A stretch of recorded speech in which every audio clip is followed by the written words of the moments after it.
Hemede salam, Nitive'den bugün trend bolup oturan Türk yağlama naharını tayar. Onun için bir de ilk hamir etmeliyim. Başlayatanda. Drojlu hamir edeceğiz. İlk ulan süt, droj, yağ, duz, birazcık şeker salıp mikserden qaryaz ve üstünün unumuz salıp elistişne hamir edeceğiz. Ve ellemine 1 saat yarı alıp koyacağız. Yılcık yerde. Ondan çada soğutumuzu tayarlayacağız. Soğutumuzun farştan birazcık yağ saldım.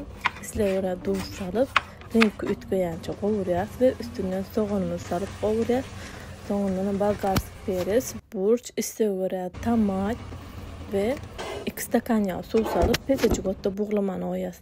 Hamirimizam tayin oldu. Onam şeyle bölüklere bölüp güýçli skоворodkada dip 2 tarapam gowy pişýänçe lavaş ýapýar. Oldu tayin.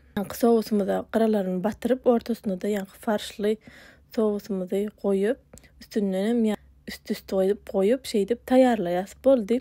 Ortasyna gaty ot salyp iý bermeli. Boldy işden açyk bolsun, golduma ýatdan çykarmam.